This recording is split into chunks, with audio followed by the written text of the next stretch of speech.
नाही नाही हां ठीक. सेन्सिटिव्ह. गेले काही दिवस आपला देश अस्वस्थ आहे आणि याचं कारण आपल्याला सगळ्यांना माहिती आहे. मला पहिल्या प्रथम अभिजित दिपके आणि या देशातल्या सर्व तरुणांचं आणि साहजिकच आहे त्यांना न घाबरता समर्थन देणाऱ्या त्यांच्या पालकांचं अभिनंदन करायचं आहे. कारण हा विषय केवळ एका राजीनाम्यापुरता मर्यादित नव्हता.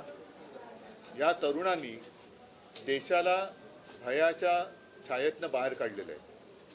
गेले 12 वर्ष जवळपास रोज काही ना काहीतरी दबाव देशाच्या जनतेवरती सरकारकडनं टाकला जात होता. मग ते नोटबंदी असेल, इतर काही गोष्टी असतील आणि जणू काही या देशामध्ये आता लोक शिल्लक राहिलेलीच नाहीत, आहेत ती सगळी झुरळं आहेत, याप्रमाणे हे सत्ताधारी वागत होते. आज मला तो एक डायलॉग आठवला. तो पिक्चरमधला कुठला होता ना, एक मच्छर साला आदमी को, यशवंत सिनेमाचा. हां, तसं एका झुरळाने हुकुमशहाला झुकवलेलं आहे. आणि ज्या तरुणांना झुरळ म्हटलं त्यांनी सुद्धा लक्षात ठेवलं पाहिजे की आपण केवळ खुर्चीत बसलाय म्हणून डोक्यात माज गेला असं वागू नका. देशातली युवा शक्ती ही जर का एकत्र आली तर काय करू शकते त्याची झलक आहे. मी आपल्यासमोर किंवा आम्ही सगळे आपल्यासमोर येण्यापूर्वी अभिजित दिपकेचं एक ट्विट पाहिलं आणि त्यांनी सांगितलं की आंदोलन अजूनही आम्ही मागे घेतलेलं नाही, कारण अजून 2 मागण्या त्यांच्या बाकी आहेत. महत्त्वाची मागणी होती ती धर्मेंद्र प्रधान यांच्या राजीनाम्याची. आता त्यांनी राजीनामा दिलाय का त्यांचा खातेबदल केलाय ह्याच्यावरती अजून काही स्पष्टता नाही, पण त्यांनी राजीनाम्याचं पत्र हे सर्व माध्यमांसमोर दिलेलं आहे. आता हे झाल्यानंतर याविषयी जे प्रश्न निर्माण झालेले आहेत त्याचं पुढे काय होणार. कारण या आंदोलनाच्या दरम्यान भाजप सरकारचा एक बिभत्स भीषण गुन्हेगारी प्रवृत्तीचा चेहरा हा संपूर्ण जगासमोर आलेला आहे. ज्या पद्धतीने तरुणांवरती लाठ्या चालवल्या गेल्या, ज्या पद्धतीने तिथे आलेल्या युवतींवरती हात उचलला गेला. आम्ही जेव्हा गेलो होतो तेव्हा एक ती युवती अत्यंत व्यथित होऊन व्याकुळ होऊन सांगत होती तिच्या कपड्यांना सुद्धा हात घातला गेला. आता या पोलिसांवरती कोण गुन्हे दाखल करणार. आणि साध्या वेशामधले जे गुंड हे तिकडे घुसवले गेले होते, यांना शोधून त्यांच्यावरती कारवाई करणार की नाही. आणि एकूणच या विद्यार्थ्यांवरती जर कुठेही जर गुन्हे दाखल केले गेले असतील तर हे मागे घेणार आहेत की नाही हे आता अमित शहानी सांगितलं पाहिजे. कारण या पोलिसांवरती ज्यांनी दंडुकेशाही केली, या तरुणांवरती लाठ्याकाठ्या चालवल्या, त्यांच्यावरती जर का कारवाई होणार नसेल तर मग कदाचित ही तरुणाई आता धर्मेंद्र प्रधानांकडनं अमित शहांकडे त्यांचा मोर्चा वळवल्याशिवाय राहणार नाही. असो, मला असं वाटतं की या तरुणांना खास धन्यवाद दिले पाहिजेत. याचं कारण असं, परत एकदा सांगतो की या देशामध्ये जणू काही आता लोक राहतच नाहीत, ही सगळी झुरळं आहेत. आपण काही केलं, कशी मस्ती दाखवली तरी हे चालून घेतली जाते. हा जो काही एक समज किंवा हा जो एक भ्रम भारतीय जनता पक्ष आणि त्याच्या मस्तवाल सत्ताधाऱ्यांनी निर्माण केला होता, ते चित्र यांनी भुईसपाट करून टाकलेले. म्हणून यांना मी पुन्हा एकदा धन्यवाद देतो की या देशामध्ये आधुनिक क्रांतीची ठिणगी विझलेली नाही. आधुनिक क्रांतिकारक जन्माला येऊ शकतात त्याची एक चुणूक या निमित्ताने संपूर्ण जगाला आपल्या देशातल्या तरुणांनी राखून दिलेली आहे. उद्याचा मार्च आहे हा नक्की होणार आहे. कारण हे एक महत्त्वाचं पाऊल आहे. अनेक वर्षानंतर लोक आपल्या भावना व्यक्त करायला लागलेले आहेत आणि मी तमाम जनतेला आवाहन करतो, जसं कालसुद्धा आपण पाहिलं असाल की आम्ही असा विचार केला होता की उद्या जर का आम्ही मोर्चा काढतोय तर कालचा कार्यक्रम कशाला करायचा. पण हे जाहीर झाल्याबरोबर आदित्यला काय, अमितला काय, असंख्य लोकांनी संदेश पाठवले आणि सांगितले की नाही आम्ही उद्या पण येणार आणि रविवारी पण येणार. आता तर धर्मेंद्र प्रधान यांचा राजीनामा झालेला आहे, त्याच्यामुळे ही युवा शक्तीची ताकद ही मोठ्या प्रमाणावरती उद्या मुंबईतून तमाम जनतेला किंवा तमाम दुनियेला आपण दाखवली पाहिजे. म्हणून उद्याचा जो काही मोर्चा आहे त्या मोर्चाच्या ऐवजी आपण काय नेमकं करतो ते राज सांगेल. पण उद्याचा कार्यक्रम हा असाच राहील, जसा पहिला ठरवला होता तसा. तिकडे जमू, पुढचं राज सांगेलच. पण या पुढच्या आंदोलनाची दिशा मी अभिजितला सांगणार आहे, कारण त्याच्याबरोबर मी फोन करण्याचा प्रयत्न करतोय. कदाचित तिथलं नेटवर्क जाम झालं असू शकेल. तिथे जामर लावलेत. त्याच्यानंतर त्यांच्याशी बोलून अभिजित आणि त्याचे सहकारी काय ठरवतील त्याच्याप्रमाणे सगळेजण पुढे जातील. उद्या शिवाजी पार्क मैदानामध्ये वीर सावरकर मार्गावरती तिथेच व्यासपीठ असेल. उद्या तिथून सिद्धिविनायकला जे जाणार होतो तर तिथेच असेल आणि तिथेच सगळेजण जमतील. आणि तिथेच खरं तर हा या तरुणाईचा हा विजय आहे, खूप मोठा विजय आहे. याचं जर एका वाक्यात जर वर्णन करायचं झालं तर या जेनझीनी सरकारच्या झिंज्या उपटलेल्या आहेत आणि त्यांना जमिनीवरती पूर्णपणे आणलेलं आहे. हा मला असं वाटतं खूप मोठा विजय या तरुणांचा आहे. त्याच्यामध्ये तितकेंचा त्याच्यामध्ये खूप मोठा वाटा आहे. आणि जे आज राजीनामा कधी कुठच्याही गोष्टीला मस्तवालपणे उत्तर देणारं जे सरकार आहे त्या सरकारला माघार घ्यावी लागली एवढ्या मोठ्या प्रमाणावरती. एवढं मोठं आंदोलन आज देशभर उभं राहिलं आहे आणि त्याचा जल्लोष मला असं वाटतं होणं गरजेचं आहे. आणि त्याच्यासाठी म्हणून उद्या सगळेजण शिवाजी पार्कला तिथे जमतील. जो रोष होता तो केवळ धर्मेंद्र प्रधान यांच्यावर नव्हता, तर आता रोष जो आहे तो पंतप्रधान यांच्यापर्यंत. मी कालच म्हटलं होतं की हा जो राग आहे आता हा प्रधानांवरून पंतप्रधानांवरती गेलेला आहे. आणि एक गोष्ट तुम्हाला सांगतो की याच्या पुढचे जे काही निर्णय आहेत हे मला असं वाटतं अभिजित तितके हे जे घेतील त्याला आमचा पूर्णपणे पाठिंबा असेल. त्यांनी ह्या गोष्टी सुरू केलेल्या आहेत, निर्णय त्यांनीच घ्यायचा आहे आणि ते ज्या प्रकारचे निर्णय घेतील त्याला मला असं वाटतं देशातला तरुण पाठिंबा देईल. सर, ही घटना राजीनामाचं पत्र दिल्यानंतर देवेंद्र फडणवीसांना अमित शहानी दिल्लीत बोलावून घेतलेलं आहे. कदाचित महाराष्ट्रामधून पुढचा शिक्षण मंत्री असण्याची शक्यता वर्तवली जाते. तर तातडीने बोलवून घेतलं. तुम्हाला काय वाटतं? तुम्हाला जेवढी बातमी कळली तेवढीच आम्हाला कळली. ह्याच्या पलीकडे आम्हाला काहीच माहित नाही. आणि उद्धवजी, तुम्ही महाराष्ट्रातले प्रमुख राजकारणी आहात.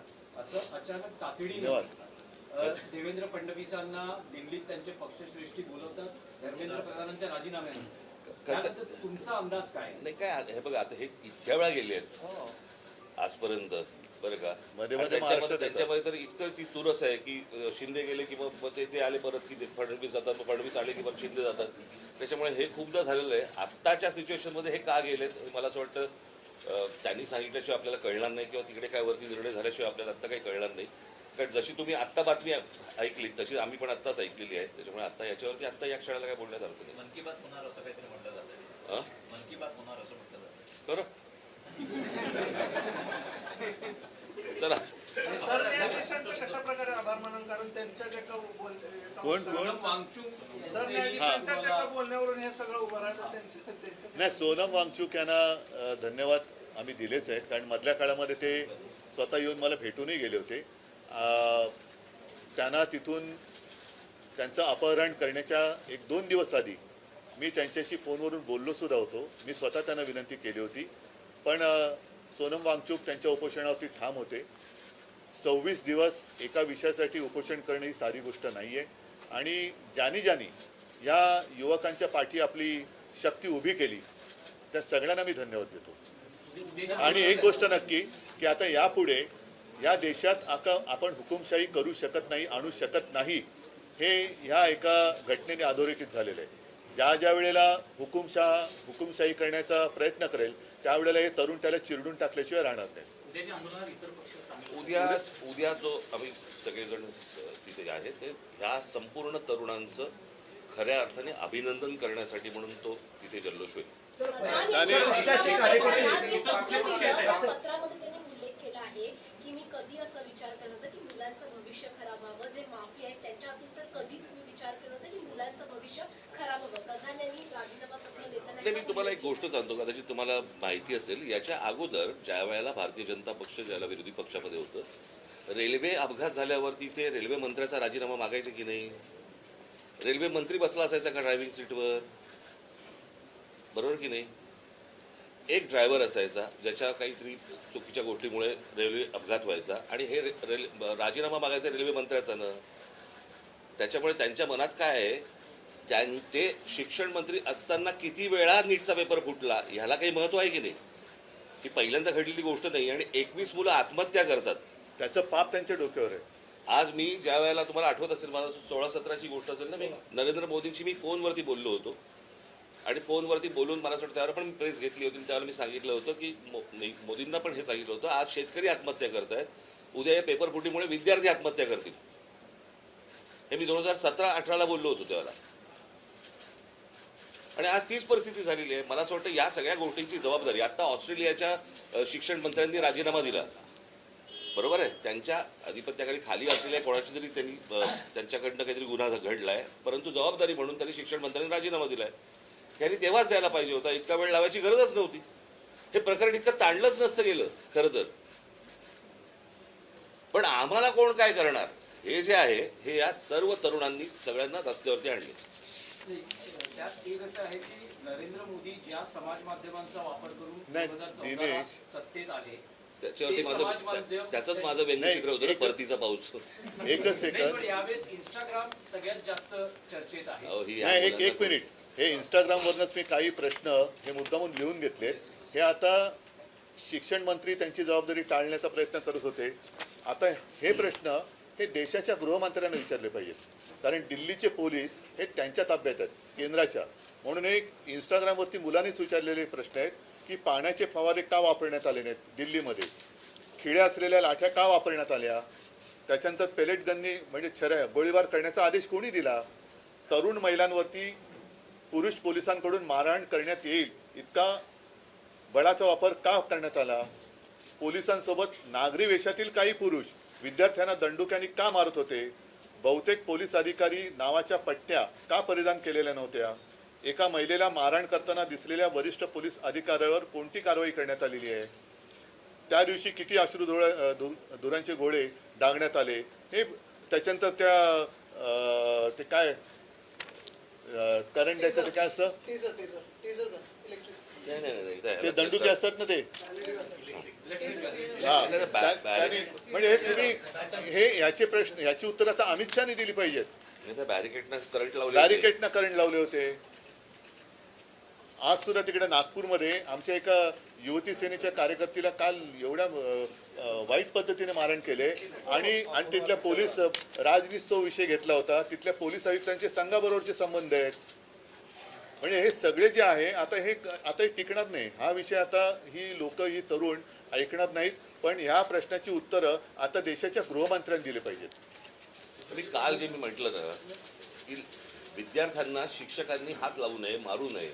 जर मारलं, हात लावला तर त्याच्यावरती शिक्षकावरती कारवाई होते. मग पोलिसांवरती का नाही? मग दिल्लीच्या पोलिसांवरती का नाही? खिळे लावलेले दंडुके घेऊन तुम्ही जर मारणार असाल मुलांना, वाटेल ते बाहेरची माणसं आणून तुम्ही जर समजा त्यांना बडवणार असाल, त्या पोलिसांपेक्षा हे आदेश कोणी दिले, हे असं करा म्हणून कोणी सांगितलं?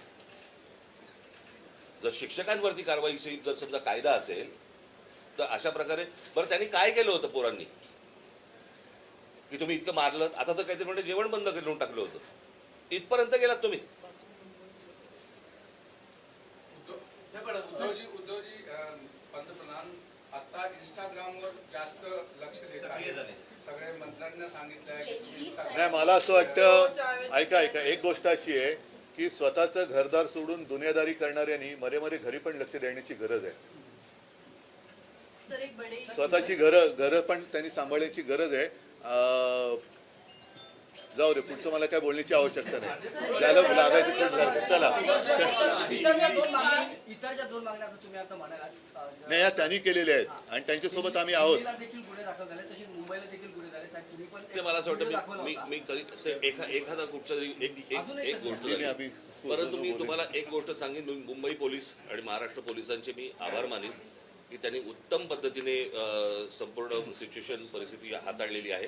अशी कुठचीही परिस्थिती महाराष्ट्रामध्ये आज मुंबईत होत आहे, पुण्यामध्ये होत आहे किंवा इतरत्र कुठेही असा महाराष्ट्र पोलीस किंवा मुंबई पोलिसांकडनं गोष्ट झालेली नाही. मी खास करून त्यांचं अभिनंदन करेन की त्यांनी उत्तम प्रकारे त्यांची जबाबदारी पार पाडली. उद्धवजी, राहुल गांधींनी सुद्धा पंतप्रधानांच्या घरासमोर आंदोलन केलं होतं, तर त्यांच्याशी याच्यानंतर आज काय झालं, त्याच्यानंतर कोणाला काही बोलणं झालंय? नाही थांबा ना, आता एवढा मोठा विषय आहे तर तुम्ही चल धन्यवाद.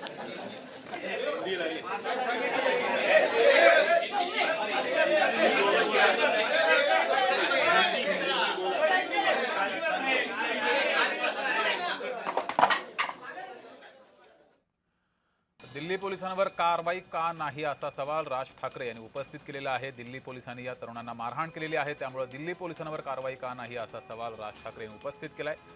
तर तरुणांनी सरकारला जमिनीवर आणलेलं आहे असं सुद्धा राज ठाकरे यांनी म्हटलंय. राज ठाकरे आणि उद्धव ठाकरे या ठाकरे बंधूंची संयुक्त पत्रकार परिषद पार पडली. यावेळेस अनेक सवाल हे उपस्थित केले गेलेले आहेत. तसंच रविवारी होणाऱ्या आंदोलनासंदर्भात सुद्धा माहिती देण्यात आलेली आहे. उद्धव ठाकरे आणि राज ठाकरे या दोघांनीही हे आंदोलन होईल असं म्हटलेलं आहे. तरुणांनी भाजपाचा चेहरा समोर आणलेला आहे असं राज ठाकरे यांनी म्हटलेलं आहे. तर दिल्ली पोलिसांवर कारवाई का नाही असा सवालही उपस्थित केलाय आणि दिपकेंच्या निर्णयाला पाठिंबा असेल असं राज ठाकरे आणि उद्धव ठाकरे या दोघांनीही म्हटलंय.